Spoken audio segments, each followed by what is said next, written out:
우리 가슴에 손 얹고 이렇게 고백하겠습니다. 하나님은 나를 사랑하십니다. 하나님의 사랑에 나는 위로를 받습니다. 나는 하나님을 절대로 포기하지 않을 것입니다. 그런 한 주의 인생을 살아간 여러분 되시길 축복합니다. 제가 이번 주에 특별히 또 단위에 서기 전에 한 가지 이 클립 짤을 영상을 보았습니다. 이 영상은 이 공중파 예능의 영상이었는데요. 흥미를 끌었던 것이 이 성직자들 또 종교인들이 나와서 뭔가 이 투어하는 프로그램이더라고요. 그래서 이 목사님과 또 신부님, 스님이 함께 막 길을 걸으면서 토론하는 프로그램이었어요. 때마침 그 주제가 이 동성애와 관련된 주제에 대해 이야기하는 그런 짧은 클립의 영상이었습니다. 여러 이야기들을 서로 주고받으면서 나왔던 이야기는 확실한 건 우리 그리스도인, 기독교인이 동성애를 죄로 이야기하는 그런 목사님의 이야기를, 고백을 들을 수 있었습니다. 다른 종교, 다른 어떤 분들은 그것에 대해 흐름에 따라 윤리적인 면도 봐야 된다, 또 상대적인 면도 봐야 된다라고 이야기하시더라고요. 그런데 그 목사님의 말이, 당연 제가 목사여서 그런지 같은 편이어서 그런지 모르겠지만 더 큰 동감이 당연되고, 당연 우리의 고백이 그렇게 돼야 된다라고 생각이 들었습니다. 우리가 그 사람들, 특별히 동성애를 하는 사람들에 대해 정죄하고자 하는 것이 아니라 성경에서 말하는 바른 진리가 무엇인지 우리는 이야기할 수 있어야 되고, 더 나아가 그것이 올바른 사랑이라는 것을 우리가 그 사람들한테 알려줘야 될 필요성이 있다라는 것이죠. 이야기했듯이 그것은 우리가 그 사람들 미워하고자 하는 것이 아닙니다. 동일한 우린 죄인이죠. 당연 그 사람도 죄인이고 우리도 죄인입니다. 우리도 당연 하나님의 연약함, 부족함이 있고 매일 그 사람들과 같은 다른 죄지만 죄인인 것이 분명합니다. 그러나 죄가 죄를 아니라고 하는 것, 우리의 모습에서도 그렇게 이야기하고 있지 않아요. 동일한 죄인이지만 그렇기 때문에 동일하게 하나님의 올바른 사랑 가운데 우리가 그 진리를 이야기하고 하나님께 나아가야 되는 귀한 시간이 그리고 귀한 고백이 우리 가운데 있어야 됨을 함께 믿음으로 고백한 여러분 되시길 축복합니다. 그래서 아마 오늘 예배 이후에도 또 가시는 분들이 있을 것 같아요. 제가 이제 설교를 준비하다가 감사하게 제 설교가 짧을 것 같더라고요. 그래서 예배 이후에도 여러분 함께 참여해도 충분히 좋으니까요. 순모임띠 없는 또 이 타이밍에 그러한 연합 집회가 열린다는 건 의미가 있다라고 생각합니다. 예배 이후에도 함께 여러분 하나님의 또 진리를 함께 지켜나가는 여러분 되시길 축복합니다. 오늘 말씀을 우리가 함께 보면서 바울의 스토리를 계속해서 보게 됩니다. 하나님께서 바울을 또 인도하시고 또 하나님의 놀라운 방법으로 그를 로마로 인도하는 우리 놀라운 말씀을 계속해서 보고 있죠. 바울은 지난 말씀에서 이 유대 지도자들 앞에서 담대하게 하나님의 진리를 다시 한번 선포했습니다. 그리고 밤중에 이 40명의 이 바울을 죽이기 전까지 먹고 마시는 것을 하지 않겠다라고 결단한 그들의 그 위협을 피해서 이 바울은 가이사랴로 와서 가는 도중에 있는 여정을 지금 보내고 있습니다.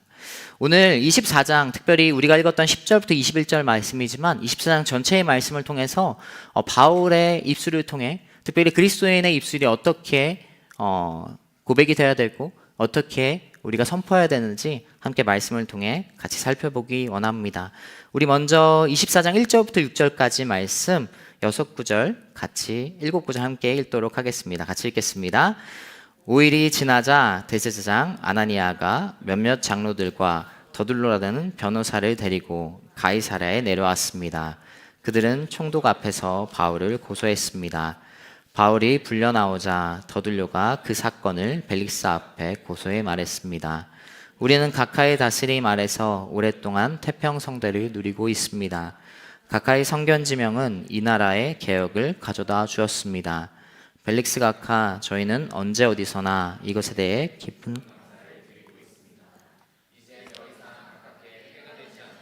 간단히 말씀드리겠으니 각하께서는 관용을 베푸셔서 저희 말을 들어주시기 바랍니다. 저희가 알아보니 이 사람은 전염병 같은 사람으로 온 세상에 퍼져 있는 유대 사람들 가운데 폭동을 일으키는 사람입니다.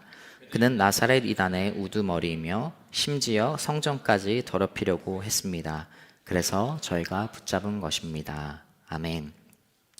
자, 바울은 그 위협을 피해서 가이사랴에 도착해 있습니다.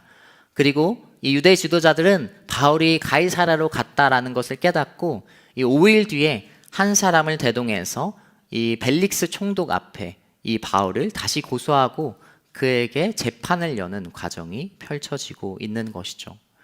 유대 지도자들은 왜 이 한 사람, 특별히 오늘 말씀에서 더둘로라는 변호사를 데리고 오는데요, 왜 이 사람을 데려왔을까요?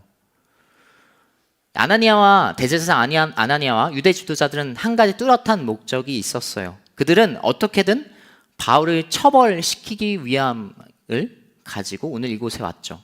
정확히 말하면 처벌보다 처리하고 싶었던 그들입니다. 그들은 너무나 바울을 해하고 싶었고, 어떻게 보면 유대 그 40인의 결단처럼 어떻게 보면 죽이고 싶던 그들의 마음을 볼 수 있습니다. 그러기 위해서 이 바울을 재판에서 이기기 위해서는 어떠한 한 사람이 필요했을까요? 단순히 유대법만 아는 사람이 아닌 오늘 로마의 재판을 우리가 보게 되니까 로마법에도 능통한 사람, 그러한 사람을 그들이 대동해서 이 재판 가운데 나온 것이죠. 오늘날도 뛰어난 이 로펌, 법조계 회사들은 이미 유명하고 그다음 그 나름의 승소에 여러 승소를 거두고 또 비용도 막대히 지불해야 되는 것처럼 이 더둘로라는 사람에게도 아마 유대 지도자들은 많은 비용과 많은 노력을 투입해서 이를 섭외했던 것으로 보입니다. 이 더둘로가 바울을 이렇게 고소하는 과정을 보게 되면 이 많은 말을 하지 않아요. 굉장히 심플하게 간결하면서도 그들의 주장을 굉장히 담은, 어떻게 보면 정말 능력 있는, 그들의 입장에서는 정말 능력 있는 변호사를 선임한 것을 보게 됩니다. 뛰어난 그의 실력, 뛰어난 그였지만 그러나 오늘 그의 입술은 어떠한 내용을 이야기하는 입술입니까? 더둘로 입술은 첫 번째로 먼저 아첨하는 입술이었어요. 우리가 읽었던 2절 말씀에는 이렇게 기록되어 있습니다. 우리는 각하의 다스림 아래 오랫동안 태평성대를 누리고 있다. 당신의 선견지명으로 개혁을 이뤄가고 있다라고 더둘로는 이야기했어요. 그런데 여러분, 이것은 전혀 사실이 아니었어요. 이 벨릭스 총독, 이 함께 있는 지금 벨릭스 총독은 결코 유능한 통치자가 아니었습니다. 오히려 당시의 폭력성으로 악명이 높고 잔인한 총독이었다라는 것이죠. 이 당시 기록을 보면 역사가 타키투스라는 사람은 벨릭스를 노예의 마음을 가지고 왕의 권세를 휘둘렀다며 이 목적을 위해 수단과 방법을 가리지 않는 사람이라고 기록했습니다. 왜 노예의 마음이라고 했냐면 실제로 벨릭스는 노예 출신이었어요. 이 왕정의 노예, 왕실의 노예 출신이었다가 이 로마의 한 지역을 다스리는 총독으로 부임한 것입니다. 어떻게 보면 굉장히 입지적인 인물이죠. 굉장히 성공한 인물이에요. 노예였다가 총독이 될 정도로.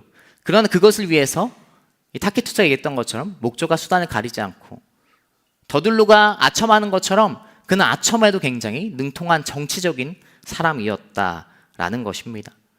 더둘로 역시 그 아첨의 일가견에 있는 이 벨릭스 앞에서, 아첨을 좋아하는 벨릭스 앞에서 아첨하는 입술로 굉장히 달콤한 말로 이야기하고 있는 것을 발견하게 되는 것이죠.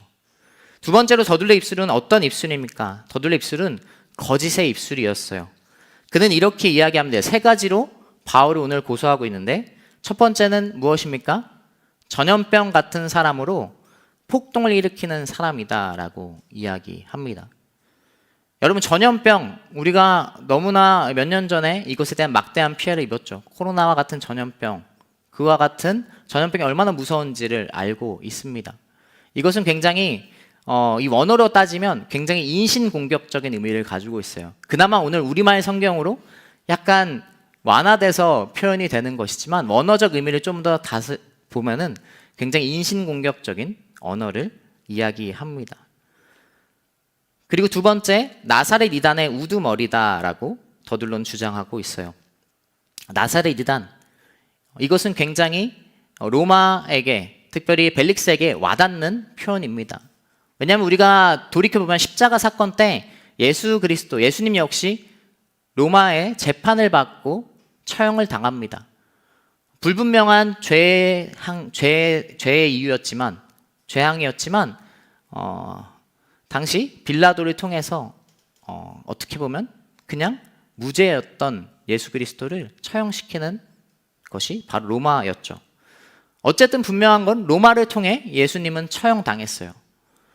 바울이 그 처형당한 죄인의 우두머리라는 것은 이 벨릭스에게는 굉장히 효과적인, 더둘로가 유대인들이 주장하는 굉장히 효과적인 죄인의 우두머리라는 것은 효과적인 그들의 주장이었다라는 것이죠. 그리고 마지막으로 선전을 더럽히려고 했다라고 주장하게 됩니다. 그러나 이것은 거짓이라는 것을 너무나 잘 알고 있어요. 우리가 지난번 말씀을 통해서 바울은 이방인을 데리고 성전에 올라간 적이 없었죠. 다른 곳에서 그들이 보고 그냥 그것을 씌워서 이 사람이 우리 유대인의 율법을 무시했다라는 그러한 죄악으로 소요를 일으키고 소동을 일으켰던, 오히려 소동을 일으키고 폭동을 일으킨 사람은 유대인들이었던 것을 바라보게 됩니다. 두 번째, 더둘러 입술, 거짓의 입술이었던 것을 바라보게 되죠. 요한복음 8장 44절 하반절은 이렇게 기록하고 있어요. 함께 읽겠습니다. 그는 거짓말을 할 때마다 자기 본성을 드러낸다. 이는 그가 거짓말쟁이이며 거짓의 아비이기 때문이다. 이 앞의 말씀은 사단에 대해 예수님께서 이야기하는 것입니다. 사단은 어떠한 자냐? 사단은 어떠한 성격을 가지고 있냐? 이 하반절에 이렇게 예수님께서 얘기하는 것이죠. 사단은 거짓말을 할 때마다 자기 본성을 드러내며 거짓의 아비이다라고 이야기합니다. 여러분, 더둘러는 분명 뛰어난 사람이었어요. 당시 정말 유능한 사람, 오늘날 유능한 로펌의 변호사였겠죠. 그런데 너무나 똑똑하고 학식이 많았던 그는 오늘 어떤 입술로 사용이 되고 있습니까?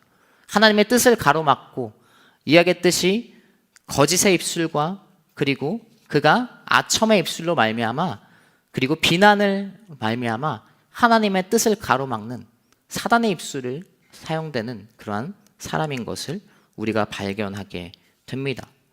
유능할지라도, 똑똑할지라도 하나님을 가로막는 사람이었던 것이죠. 여러분, 우리의 모습에도 아첨과 또 거짓과 같은 그런 하나님의 뜻을 가로막는 입술이 우리에게 있는 것을 발견하게 돼요. 어떤 입술일까요? 앞에 얘기했듯이 우리 가운데도 우리는 아첨이나 거짓에 대해 그렇게 많은 우리의 입술을 사용하진 않을 것 같습니다. 다만 비난과 사람을 판단하고 사람에 대해 부정적인 이야기하는 입술이 우리에게 너무나 많은 것을 보게 돼요. 우리는 남 얘기하는 것을 굉장히 좋아합니다. 남 이야기를 하는 것을 굉장히 좋아하고 그 사람에 대해 이야기하는 것을 굉장히 좋아하는 우리의 입술을 발견하게 돼요. 나에게 좋은 사람이라고 해서 항상 다른 사람에게도 좋은 사람이란 법은 없죠. 물론 어떤 사람에 대해 내가 가지고 있는 생각이 있을 수 있고 내가 가지고 있는 어떤 가치가 있을 수 있지만 그것을 다른 사람에게 이야기하고 다른 사람에게 그것을 나누는 것은 결국 건강하지 않을 때가 있는 것을 발견하게 됩니다. 물론 그것이 긍정적이고 그 사람에 대한 칭찬이라면 모르겠지만 그 자리에 없는 사람에 대해 부정적이고 그리고 비판적인 비난을 하는 목소리는 하나님께서 결코 기뻐하지 않는 입술인 것을 우리가 발견하게 된다라는 것이죠. 이 더둘로의 이 이야기를 통해, 더둘로의 입술을 통해 우리가 첫 번째 깨달을 수 있는 것은 무엇입니까? 바로 입술을 지켜야 된다라는 것입니다. 입술을 지켜야 된다. 그것이 바로 하나님께서 우리에게 원하시는 그리스도인의 모습이라는 것이죠. 우리가 함부로 다른 사람에 대해 이야기하는 것, 다른 사람을 평가하는 것이 결국 하나님께서 원하시지 않는 것임을 발견하게 됩니다.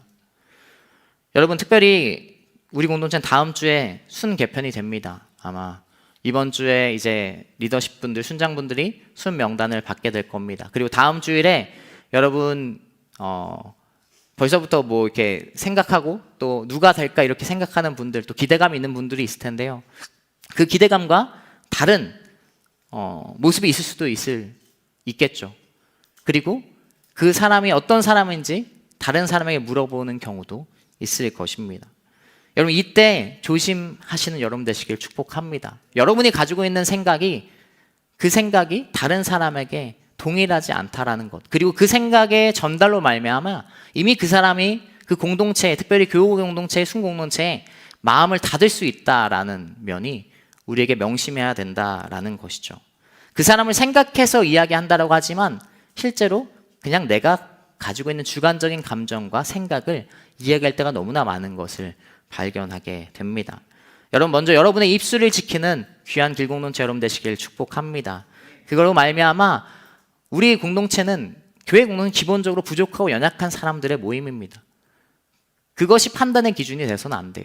그냥 그 사람을 인정해주고 그 사람과 함께 한 텀을 보내는 것, 그것이 어떻게 보면 하나님께서 기뻐하시는 모습이고 입술이라는 것을 깨달으면서 감사함으로 또 함께 한 텀을 일어나가는 여러분 되시길 축복합니다. 우리 옆 사람 이렇게 한번 축복하겠습니다. 입술을 지킵시다. 입술을 지킵시다. 비난의 입술을 멀리해 하나님의 뜻을 지켜가며 나아가는 여러분 되시길 축복합니다. 자, 더둘러한 다른 입술을 가진, 이후의 말씀에서 다른 입술을 가진 한 사람이 나옵니다. 바로 10절부터 13절까지 말씀을 또 함께 보도록 하겠습니다. 같이 읽겠습니다. 총독이 바울에게 말하라고 손짓하자 바울이 대답했습니다. 이제 기쁜 마음으로 제 자신을 변호하고자 합니다. 제가 예배를 드리러 예루살렘에 올라간 지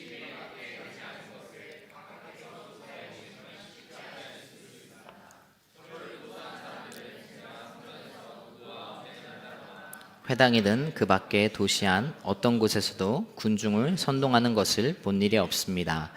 그러니 그들은 자기들이 지금 고소한 내용을 가깝게 충분히 증명할 수 없는 것입니다. 아멘. 자, 아첨과 거짓 그리고 진실하지 못한 고소 가운데 바울이 이제 자신의 차례 발언권을 얻게 됩니다. 사실 좀 생각해보면 굉장히 로마라는 국가가 물론 이 예수 그리스도를 죽이고 또 그러한 어떻게 보면 당시 시대 속에도 문란한 문화도 있었지만 굉장히 법치주의 국가였다라는 것을 깨닫게 돼요. 2000년 전에 이러한 사법 체계가 이러한 변호할 수 있고 또 누군가 죄를 이렇게 고소하면 이 재판의 과정이 열린다라는 것은 굉장히 뛰어난 사법 체계 중에 하나라는 것을 깨닫게 됩니다. 어쨌든 바울은 자신의 이제 발언권을 얻게 됩니다. 바울은 억울함과 고난의 자리였어요. 왜냐하면 너무나 억울하죠. 전혀 자기가 한 행동이 아닌데도 이미 지금 그 자리에 계속해서 고소당하고 위협을 받고 있는 상황이었습니다. 그럼에도 그는 우리가 읽었던 10절 말씀에서 기쁜 마음으로 이 자신의 발언권에 대해 이야기하며 그 발언권을 어떠한 것으로, 어떠한 입술로 그가 고백하는가 우리가 함께 복견합니다. 첫 번째로 더둘러와 다르게 그는 더둘로가 거짓의 입술이었다면 당연 반대로 그는 진실의 그리고 진리의 입술을 고백합니다. 뭐라고 고백하는가? 이것은 명백하다. 조사하면 금방 확인된다. 나를 죽이려고 했던 사람, 선동했던 사람은 당시 그 자리에 없고 오히려 유대의 지도자들, 이후에 그 앞에 불려갔던 사람들만 그곳에 있는 것을 통해서 바울은 선동했던 사람들 그리고 소요를 일으켰던 그 자리에 있던 사람들을 불러와 봐라. 그리고 그 당시 12일, 12일밖에 없었던 그곳에서 내가 어떻게 행동했는지 사람을 불러보면 이 사람들이 아니라 그 사람들을 불러보면 명백히 알 수 있을 것이다. 금방 확인이 가능할 것이다 라고 이야기하면서 자신의 진실성을 이야기하는 것이죠. 증명이 가능하다라는 것입니다. 제가 이전에 운전할 때 교통사고가 난 적이 있습니다. 이렇게 큰 교통사고는 아니었어요. 당시 이제 제 지금의 아내가 여자친구일 때 얼마 되지 않은 시점에서 잘 보고 싶었는데 교통사고를 낸 거예요.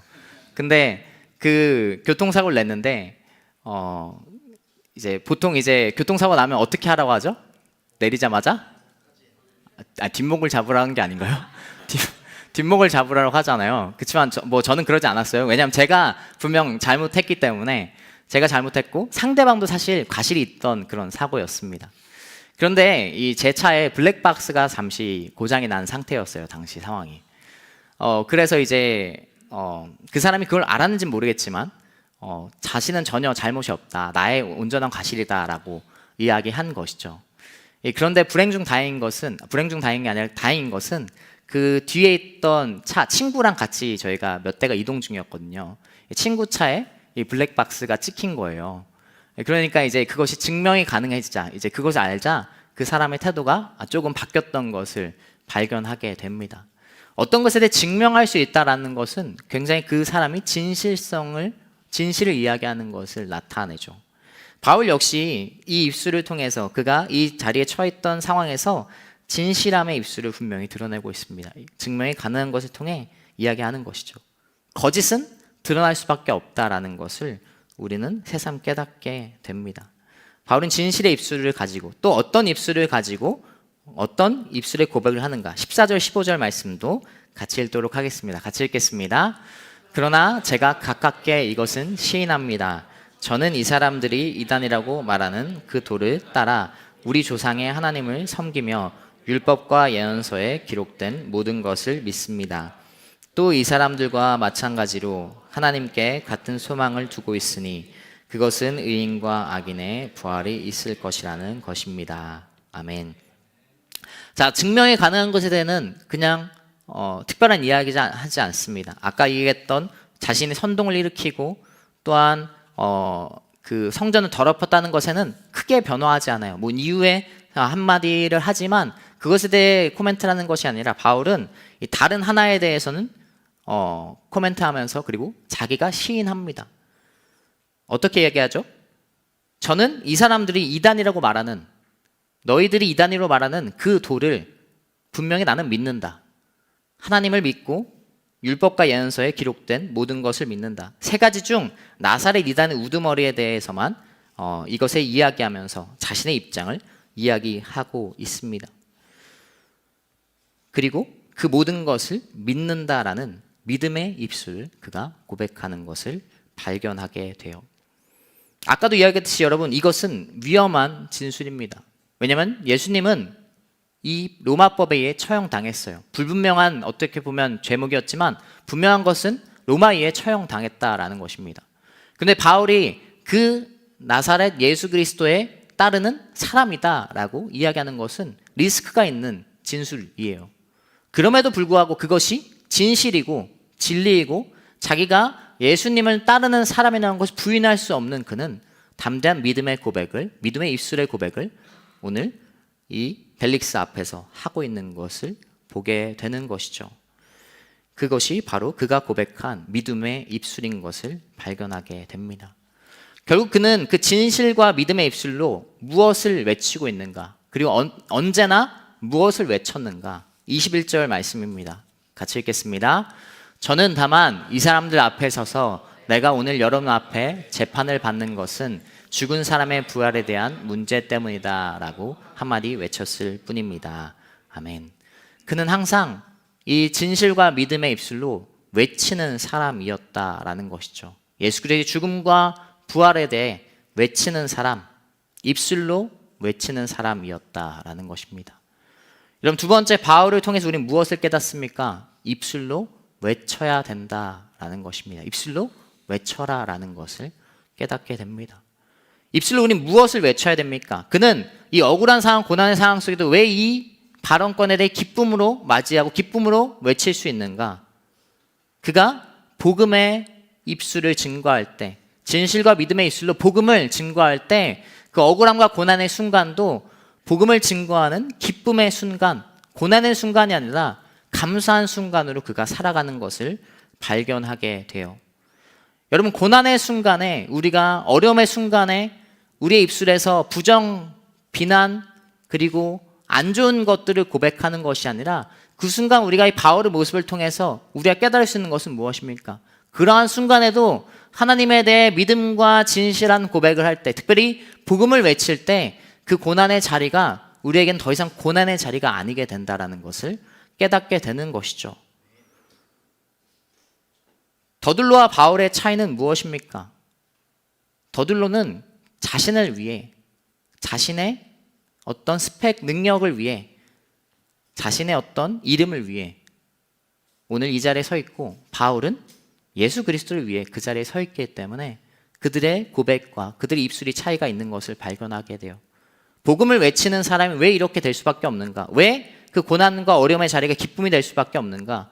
복음은 내가 나를 위해 살아가지 못하게 하는 능력이 있어요. 복음을 가지고 살아가는 사람은 나를 위해 살아가는 사람이 아닙니다.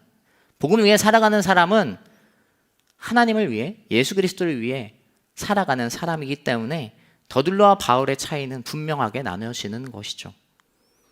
바울도 수없이 많은 교육과 엘리트의 사람이었지만, 동일한 엘리트의 사람이었지만 자신을 위해 살았던 사람, 그리고 복음을 위해 살았던 사람은 그 자리의 입술이 달라지는 것을 발견하게 돼요. 거짓과 아첨을 통해서라도 자신을 위해 살기 원하는 것이고, 한 사람은 복음을 위해 믿음과 진실의 입술을 가지고 살아가는 것입니다. 여러분, 복음을 아는 사람의 입술은 자신을 위해 살아갈 수 없습니다. 여러분이 그러한 진실함과 믿음을 통해, 그리고 복음의 입술을 가지는 여러분 되시길 축복합니다. 옆 사람에 한번 축복하겠습니다. 복음의 입술로 살아갑시다. 아멘. 복음을 알고 그리고 복음을 가지고 살아갈 때 하나님의 놀라운 인생을 살아갈 수 있음을 깨달으며 살아가길 축복합니다. 우리 마지막으로 22절부터 25절까지 말씀 함께 읽겠습니다. 같이 읽겠습니다. 그러자 그 도에 대해 익히 잘 알고 있던 벨릭스는 루시아 천부장이 오면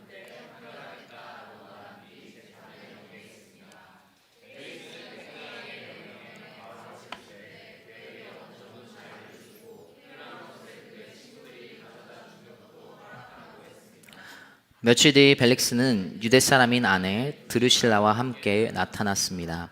그는 바울을 불러들여 그리스도 예수를 믿는 믿음에 관해 바울이 설명하는 것을 들었습니다.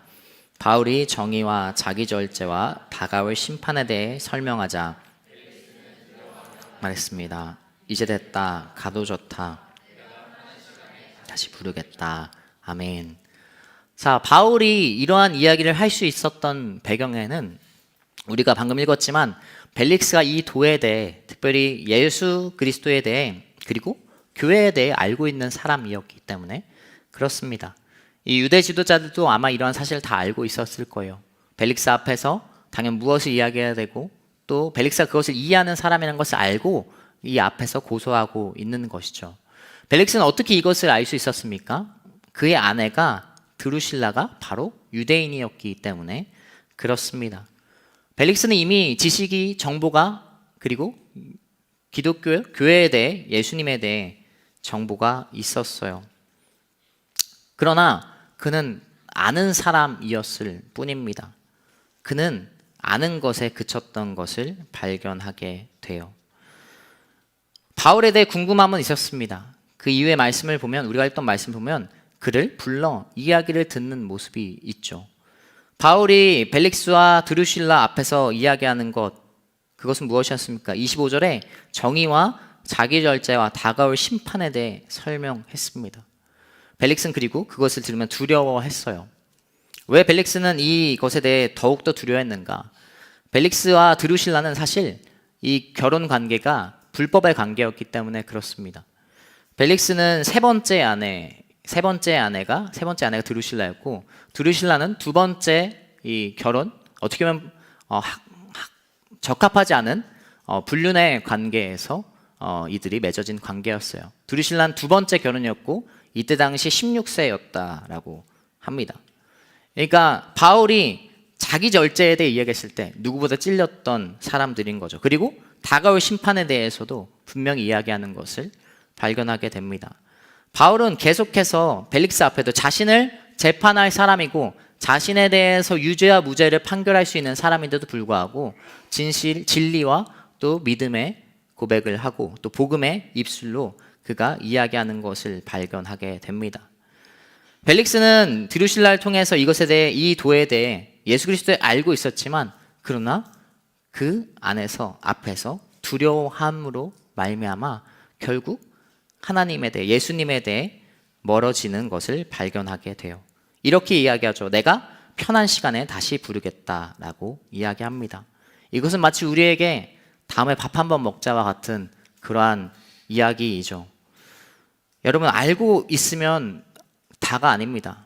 바울은 복음을 아는 것을 넘어서, 그리고 바울이 어떻게 복음의 입술을 가지고 믿음의 입술을 가지고 살아갔는가, 아는 것을 넘어 그는 경험했기 때문에, 그리고 그렇게 살아가기 때문에 그 모든 것을 이렇게 고백할 수 있던 사람인 것을 발견하게 돼요. 우리는 오늘 말씀을 들으면서 입술을 지키고 입술을 외치고 부정한 입술, 그리고 비판과 하나님께서 기뻐하지 않는 입술을 멀리하는 것에 듣고 또 복음의 입술로 외쳐야 되는 것을 들었습니다. 그 시간은 언제입니까? 벨릭스처럼 나중에 편한 시간에 우리가 해야 되는 것이 아니라는 것이죠. 우리에게 필요한 것은 바로 지금입니다. 우리에게 필요한 것은 우리 입술을 정하게 하고 또 입술을 복음의 입술로 외치는 것은 다른 나중이 아니라 바로 지금이라는 것이죠. 여러분, 인생에 편한 시간은 없습니다. 벨릭스가 이었던 편한 시간은 존재하지 않아요. 벨릭스는 결국 2년이 지난 뒤에 다른 총독으로 교체가 되고 총독의 자리에서 쫓겨나는 것을 발견하게 됩니다. 그냥 2년 동안 편한 시간을 부르겠다라고 했지만 두려움과 그리고 미움에 의해서 그냥 그 지식적인 안만 존재함으로 그렇게 그리스도를 누구보다 가까이 이야기할 수 있고 복음을 전하는 바울을 곁에 두고도 그리스도인이 되지 못한 것을 발견하게 됩니다. 여러분, 인생에 우리에게는 편한 시간이라는 것은 없어요. 내가 나중에 더 잘 믿고 더 하나님의 복음을 이야기하고 전도하겠다라는 것은 존재하지 않아요. 나중에 아니라 지금 여러분의 입술을 복음의 입술로, 믿음의 입술로, 진리의 입술로 고백하는 여러분 되시길 축복합니다. 베드로는 베드로전서 3장 15절에 이렇게 고백합니다. 함께 읽겠습니다. 오직 여러분의 마음에 그리스도를 주로 삼아 거룩하게 하고 여러분이 가진 소망에 관한 이유를 묻는 모든 사람에게 대답할 것을 항상 준비하되. 아멘. 베드로도 마찬가지고 바울도 언제나 하나님의 진리에 대해 이야기할 수 있는 입술을 가지고 있었어요. 왜냐하면 이야기했듯이 그들은 그냥 지식적인 알미 아니라 하나님을 경험하고 예수 그리스도의 사랑을 경험했기 때문에, 복음의 능력을 경험했기 때문에 그렇게 살 수밖에 없는 것이죠. 여러분, 교회를 다니는 교회를 넘어서 그리스도를 알고 그리스도를 경험하는 여러분 되시길 축복합니다. 그 사랑을 경험할 때 여러분이 그렇게 살 수밖에 없는 거예요. 복음을 외치지 않고는, 복음을 가지고 살아가지 않고는 그러한 삶을 살 수밖에 없는, 그리스도의 사랑을 알고 경험하고 그러한 삶을 살 때 하나님께서 기뻐하시고 또 원하시고 고백하는 여러분 입술이 변하게 될 것을 믿음으로 고백하는 여러분 되시길 축복합니다. 우리 말씀을 정리하겠습니다. 여러분의 입술을 지키는 여러분 되시길 축복합니다. 비난과 부정과 그리고 오늘날 시대에 원색적인 어떤 비난만을 이야기하고 다른 사람에 대해 비판하는 이 시대 가운데 여러분의 입술을 지키면서 하나님께서 원하시는 입술이 되길 축복합니다. 그 입술은 무엇입니까? 진리와 진실과 그리고 믿음의 입술, 더 나아가 복음을 입술로 외치는 여러분 되시길 축복합니다. 그것은 지금부터 복음을 부끄러워하지 않고 그리스도의 담대한 증인으로 복음 앞에 살아가는 여러분 되시길 축복합니다. 우리 말씀을 기억하면서 찬양곡하고 함께 기도하고 마무리하도록 하겠습니다. 함께 찬양할 때 자리에 나와서 찬양할 텐데요. 여러분, 물론 제가 자주 하는 말이지만 저 역시 다른 사람 할 때도 많고 또 부족한 면이 많은 입술을 가지고 있습니다. 또 때로는 주춤할 때도 있어요. 때로는 하나님께 주신 하나님께 주시는 그러한 마음 가운데 저 역시 주춤할 때가 많습니다. 그런 하나님께서 우리에게 원하시고 또 우리에게 바라시는 모습은 명백합니다. 하나님 안에서 우리의 입술과 복음을 가지고 살아가길 원한다라는 것이죠. 우리가 부족함을 가지고 당연한 것으로 여기는 것이 아니라 한 발자국 더 주님 앞에 걸어가는 우리의 인생을 축복합니다. 그러한 마음을 담아서 함께 찬양하도록 하겠습니다.